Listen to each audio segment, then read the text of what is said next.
लक्ष्मण जी बोले हमारी भाभी नहीं है, नकली भाभी है। क्यों भाई, पूरा रूप तो बना लिया है। अरे आप रूप बना लेंगे लेकिन सामने वाले का स्वभाव कहां से लेकर आएंगे? रूप तो बना लेना सरल है, स्वभाव कहां से लाएंगे? सीता मैया का स्वभाव है कि सीता मैया कभी राम जी के आगे आगे नहीं चलती थी, वो सदैव राम जी के पीछे पीछे चलती थी, अनुगामी थी। यहां सती जी मेरी रामा का रूप बनाकर आगे आगे चलने लगी। लक्ष्मण जी देखते पहचान गए नकली भाभी है, मेरी भाभी भैया के पीछे चलती है। लक्ष्मण जी देखकर पहचान कर भी कुछ बोले नहीं, लगता है प्रभु की कोई लीला चल रही है, मौन रहे। गोस्वामी जी कहते हैं राम जी ने देखा, राम जी ने दोनों हाथों को जोड़ा और पिता समेत लीन्ह निज नाम। राम जी दोनों हाथ को जोड़कर बोले मैं दशरथ नंदन राम आपको प्रणाम करता हूं। इस पर भी सती जी को सोचना चाहिए कि कोई पति अपनी पत्नी को ऐसे प्रणाम नहीं करेगा, यानी ये मुझे सीता नहीं सती जान के प्रणाम कर रहे हैं। समझ में बात नहीं आई और निकट चली गई।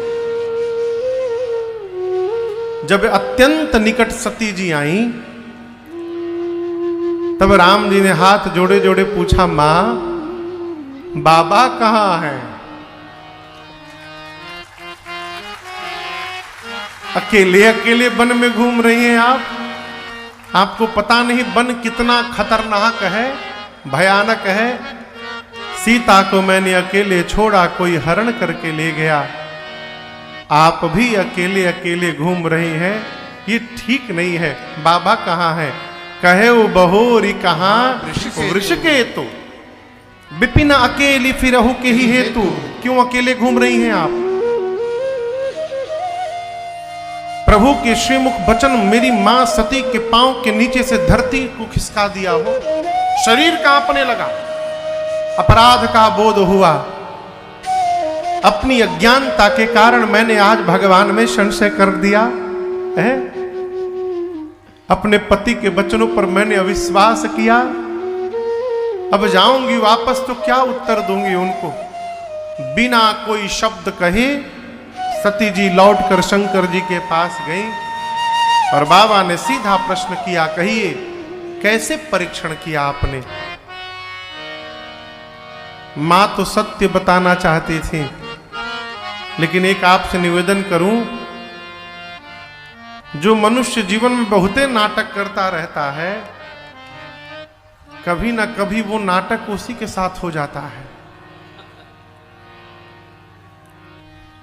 सती जी ने माया का रूप बनाया और आज इसी माया ने सती जी के सिर पर ऐसा डेरा जमाया कि शंकर जी बोले सत्य सत्य बताओ मेरे से कैसे परीक्षण किया। और वो सती जी जो आज तक कभी भगवान शंकर के सामने असत्य नहीं बोली थी, आज माया ने सती मैया से सत्य कहलवा दिया। कछु ना परीक्षा लीन्ह गोसाई, कछु ना परीक्षा कोई परीक्षा नहीं ली, कीन्ह प्रणाम तुम्हारे बिनाई, कीन्ह प्रणाम तुम्हारे बिनाई। तब शंकर देखे उधरी ध्याना, तब शंकर देखे उधरी ध्याना। सती जो चरित सब जाना, सती जो चरित सब जाना, सती जो चरित सब जाना। शंकर भगवान ने पूछा कौन सा प्रण किया, कैसे कैसे परीक्षण किया। मां ने कहा प्रभु परीक्षण किया ही नहीं, कछु न परीक्षा ली न गोसाई। शंकर जी बोले फिर क्या किया। मां बोली जो आपने किया, कीन्ह प्रणाम तुम्हारी ही नाई। इसके दो अर्थ हैं। पहला अर्थ जैसे आपने दूर से प्रणाम कर लिया था, पास नहीं गए, उसी प्रकार मैं भी पास नहीं गई, दूर से ही मैं भी प्रणाम करके चली आई। दूसरा अर्थ है मैं पास तो गई, लेकिन परीक्षा लेने से पहले ही राम जी ने कीन्ह प्रणाम तुम्हारे ही नाई। जैसे आपने उनको प्रणाम किया था, राम जी ने मुझे प्रणाम कर लिया। कीन्ह प्रणाम तुम्हारे ही नाई। बाबा को विश्वास नहीं हुआ, नेत्र बंद करके ध्यानावस्था में प्रवेश किए और बाबा ने सब देख लिया कि सती ने मेरी मां सीता का रूप बनाया।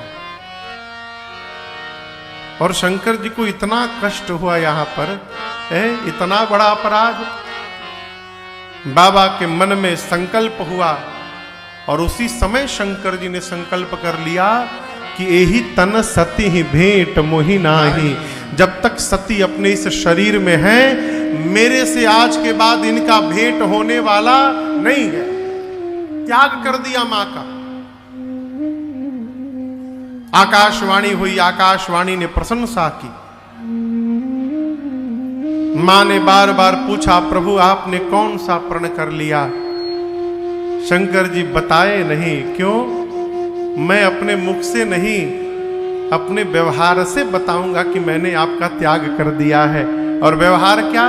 कैलाश लेकर गए, जाकर बाबा कमलासन लगाएं और कमल आसन में बैठने के बाद शंकर सहज स्वरूप संहारा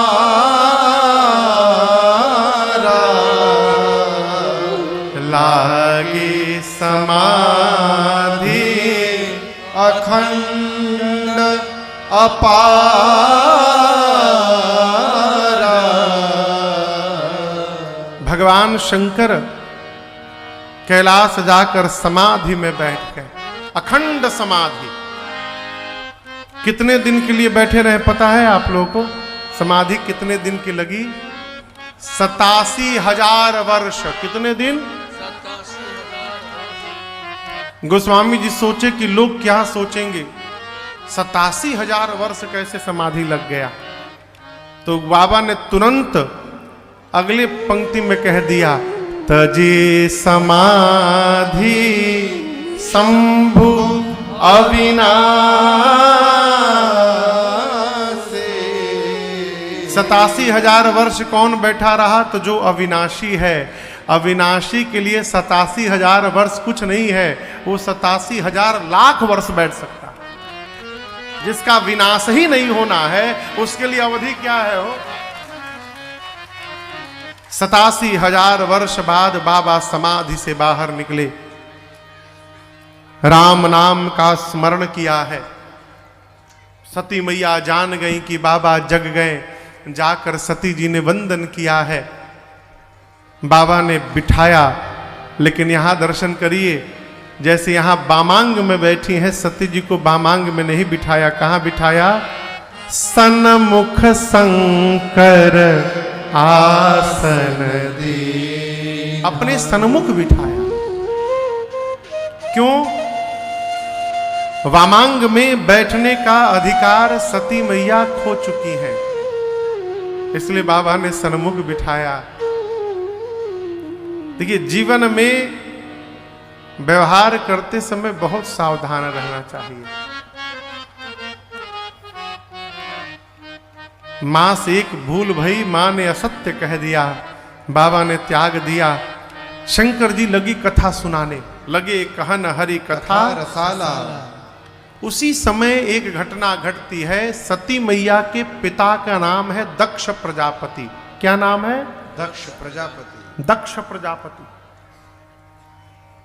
और ये दक्ष प्रजापति ऐसे हैं माई बाप कि ये अपने दामाद कहें तो भगवान शंकर जी को ही अपना शत्रु मानते हैं। जैसे ब्रह्मा जी ने दक्ष प्रजापति को समस्त प्रजापतियों का राजा घोषित किया, अभिमान हो गया।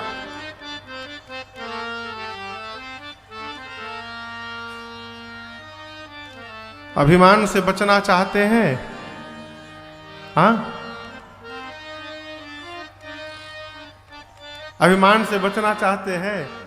कैसे बचेंगे? आदमी जो जीवन भर ऐसे सिकुड़ के रहता है, तनिक एक बार पोस्ट प्राप्त हो जाए, पद कोई, तुरंत अकड़ जाता है, मानो उसकी जैसा कोई है नहीं सामने। ये जो पद है ना, यही अभिमान को जन्म देता है। पद प्रतिष्ठा अभिमान को जन्म देता है। जीवन में कुछ भी प्राप्त हो, ये मानते रहिए कि हमारे प्रयास से नहीं मिला है, ये भगवान की कृपा से प्राप्त हुआ है। अभिमान नहीं होगा, अभिमान हो ही नहीं सकता है। कुछ भी प्राप्त हो, उसमें भगवत कृपा मानिए। अरे मैं नहीं, ये जो मैं है ना, यही अभिमान कराता। मैं, कई आदमी सवेरे जगने से लेकर रात को सोने तक बकरा जस मई चिल्लाते हैं, बस मैं है? मैं नहीं, मेरा नहीं, ये तन किसी का है दिया।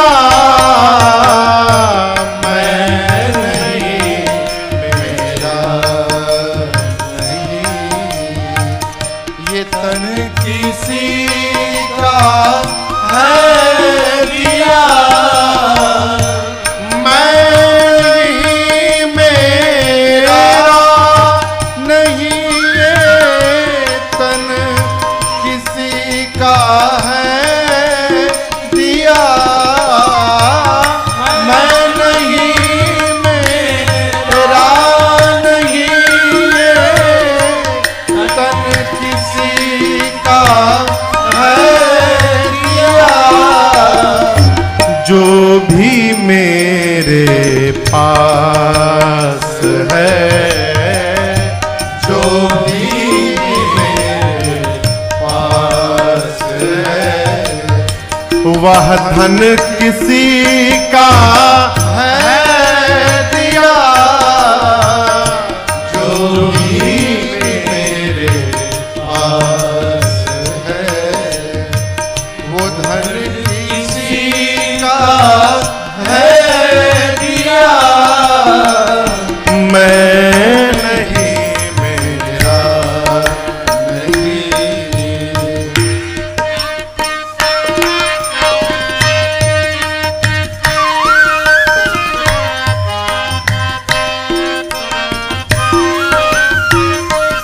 भगवान ने, देने वाले ने दिया, वो भी दिया किस शान से। देने वाले ने दिया, वह भी दिया किस शान से। परंतु मेरा है यह लेने वाला, कह उठा अभिमान से। मेरा है यह लेने वाला, कह उठा अभिमान से।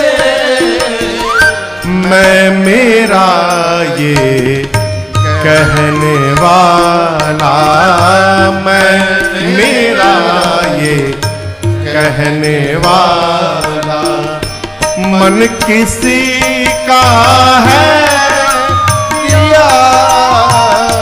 मैं मेरा ये कहने वाला, तन किसी का है दिया। मैं नहीं, मेरा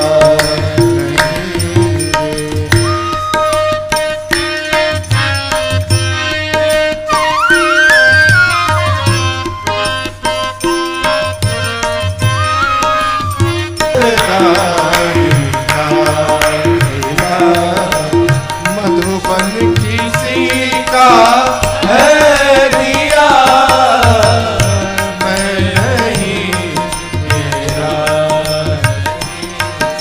कीर्तन किसी का है दिया, मैं नहीं मेरा।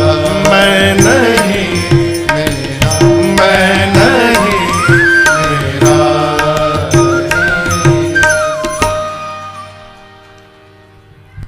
अभिमान से बचना चाहते हैं तो मैं से बचिए, हैं?